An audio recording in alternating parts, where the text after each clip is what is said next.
So the Federal Reserve has the monopoly in printing its own money.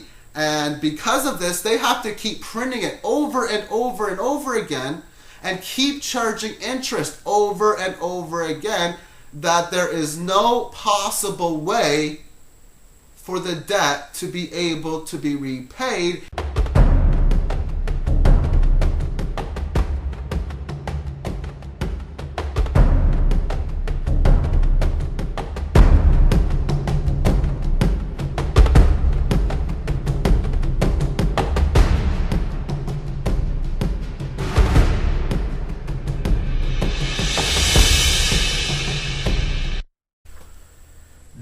Debt. Such an ugly four-letter word, and yet so many people are in debt. The United States government is in trillions of dollars of debt, along with pretty much every other country that there is also in debt.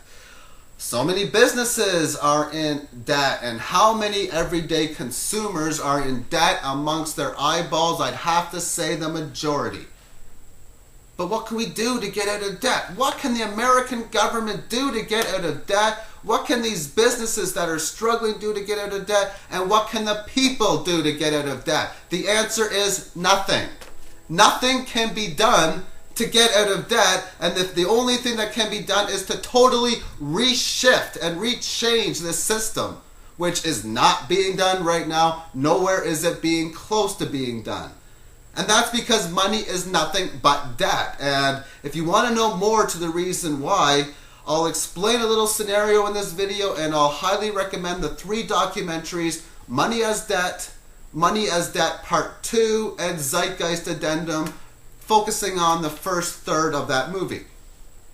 So this will explain why we will always be a slave to the system of the debt-based system until, of course, we completely abolish it and start something better. But let's just say I want to start something better. We have the dollar collapse and we go on a silver standard. So I have all of the silver. Let's say I have 100 billion ounces of silver, and there's 10 financial institution banks whom I'm going to lend this to, and they're going to lend it out to everybody else. So if I'm lending 100 billion, I'm going to lend, say, 10 billion to every institution. And they're, of course, going to take that and lend it at much higher interest rates to other people. So if I'm charging these financial institutes 5% a year, and they pay me back 10% of the principal every single year, over 20 years, the banks cumulatively would pay me $123 billion, which is 23 billion more, or 123 billion ounces of silver, sorry, which is 23 billion more than what I lent them. And they would still owe me about 35 billion ounces. So, right off the bat, this is showing you the troubles interest can produce, especially when you are charging interest upon interest. Now, it goes much deeper than that, because these banks are going to have to lend out the same silver to other bank or other companies and other people, and they're going to charge a much higher interest rate because it just wouldn't be feasible for them to charge 4% when they're paying 5%. So let's hypothetically, they say they charge 10%. Now over 20 years, if these businesses and consumers somehow were unable to pay 20% of the principal back over 20 years, then with the 123 billion ounces they would have paid the Fed, they would have had 30 billion ounces of silver left, and they would owe about 35, so they would be in a little bit of debt.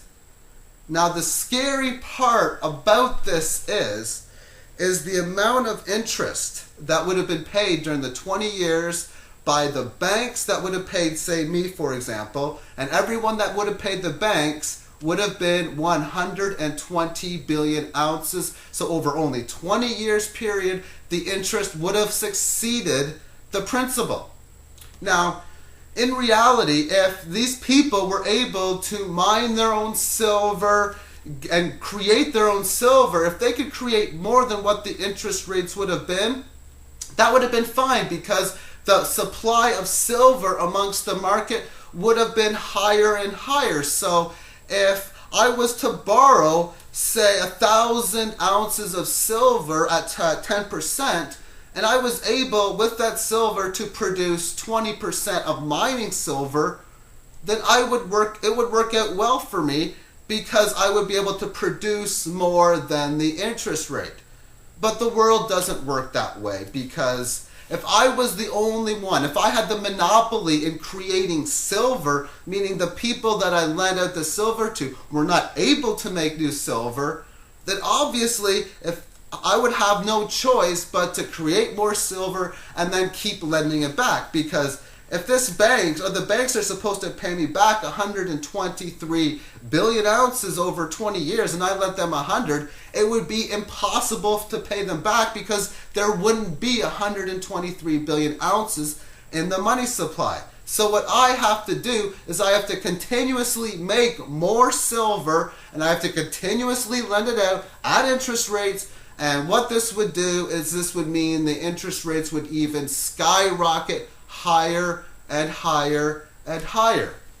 Now, in reality, that's exactly what the Federal Reserve is doing, because they have the monopoly in printing money. Because if you or I were to print money and put it out on the street, once they catch you, and really it's a matter of when, then that money goes off of the money supply and you're most likely going to be arrested under serious charges. If you do digital money fraud, once again, same sort of deal. So the Federal Reserve has the monopoly in printing its own money. And because of this, they have to keep printing it over and over and over again, and keep charging interest over and over again, that there is no possible way for the debt to be able to be repaid. And in reality, only the select few people are going to be able to pay this debt off. So to me, this seems like a major, major scam. Ron Paul wants to audit. Yeah, we need to edit it too. He wants to audit the Federal Reserve System. And I recently did a poll on my blog, and I thank everyone who has voted for it. The votes have been closed. It's been closed for a while.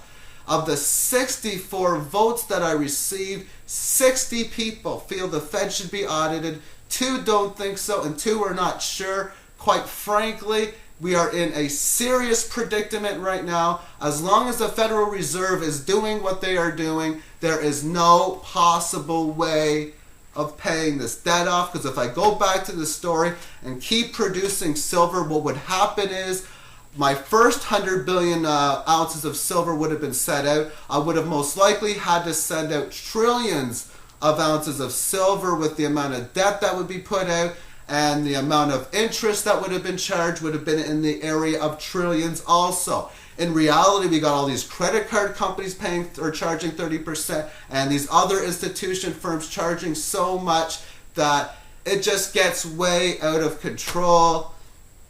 Quite frankly, the system needs to change. Thank you for watching. Have yourself a great day, everyone. Bye-bye.